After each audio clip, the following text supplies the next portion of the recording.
Yo, boys, what is good? We back at it with another trade recap of the first week of May. Yeah, this is gonna be another recap. I haven't done these in a while, so I'm trying to stay consistent with it.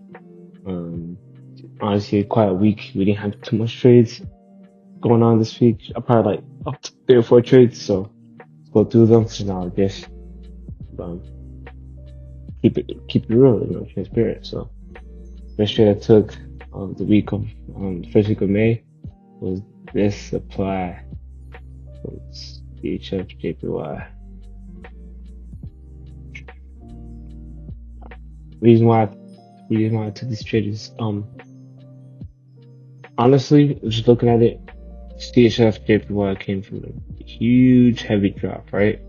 Huge drop, a huge. First of all, we were downtrending regardless. Regardless, we're not bullish, right? We peaked up at the top. We just started seeing downside after downside, taking out major lows and whatnot, and then this huge drop right over here was due to the JPY intervention that was going on at the end of April. So JPY decided to hike rates and cause the JPY basket or JPY bond or whatever you want to call it, like an index, whatever you want to call it. It caused it to rose up, and then anything that was against the JPY tanked and went down. So that was surprising as well. And then also just looking at this, bro, we got some buyers kicking in and creating some impulse moves, but there weren't anything major, right? So I was like, okay, cool. Order flow still bullish. Order flow still bearish. I'm like, all right, let's just continue with sales because we're not really taking out these highs properly. Like, I see this is like a liquidity sweep. Whatnot. I don't like have messy handwriting, but y'all can see. Oh, sorry about that. Let's go back. Not really taking out these highs properly, So I'm like, alright, let's just continue with order flow, get a nice entry, tight entry, and then get like somewhat like a 1 to 5, 1 to 6, 1 to 7, right? Alright. So look, that entry where exactly where I wanted, a nice tight entry. I did originally get stopped out at 1% since I had tight entries at 10 pip stops. And then I re-entered on a different account.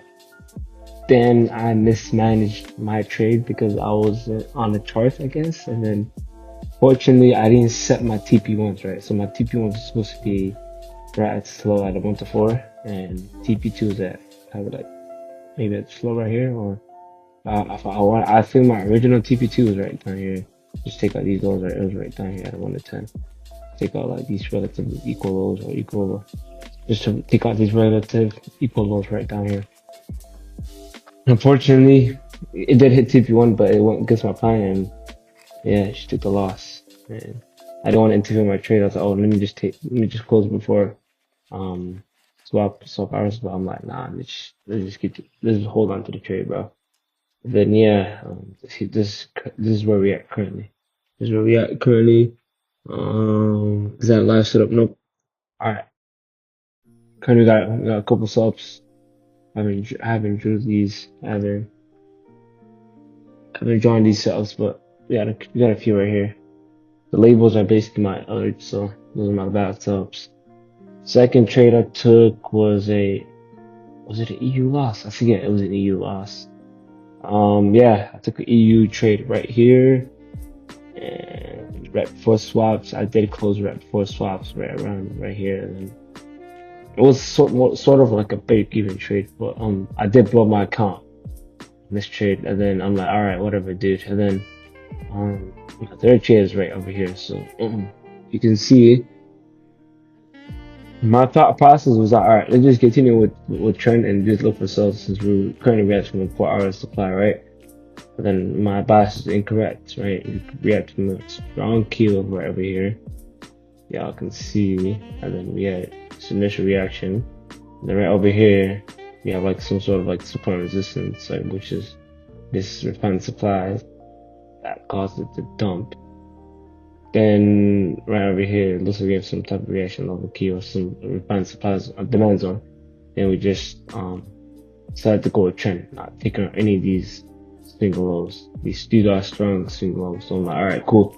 Now that the market is in my favor, and now that I'm looking for buys, and now the market is in my favor, let me just engage in buys. So knowing that we have two strong lows that hasn't been taken out, that led with the break of structure.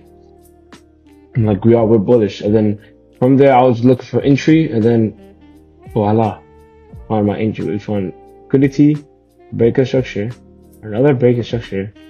We retraced a bit, and then we dumped and tapped into the zone. Then we just let off for a nice 1 to 5.4 RR, which is nice. And that was my third trade for the week. And I was like, all right, that's enough for the week. That's enough for the week. Actually, before this, I had a third trade. This is my fourth trade for the week, and that was it. I had my fourth trade. I think I could show it to you on my group chat. I'll show you quick. Yeah, see, I got wicked out initially, so unfortunate. That was my last loss. That was 0.5% loss. Then I lost 1.8% manually right over here. And then, this is the GM trade I took right before swaps, and I closed before swaps because we had read for the news and certain things going around us. So I'm like, I'm not going to engage in that. And I'm like, all right, I closed that early. I did take a minor loss, like $100 loss, but that's 0.1%.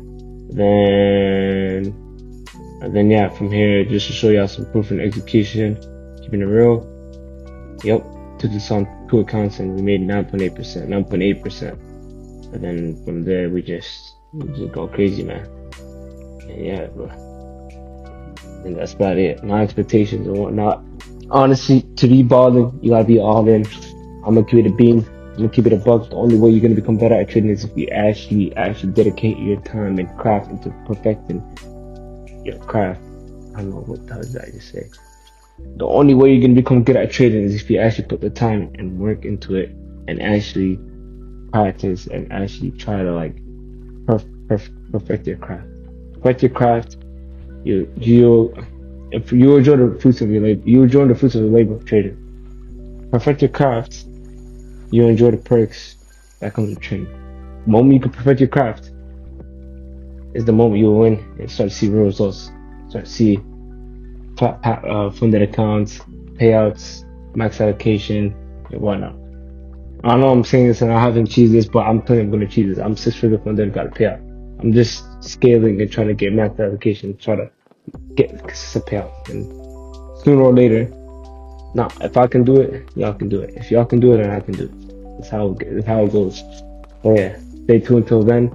I'll be out and catch y'all later. I'm gonna try to drop some more education content and whatnot.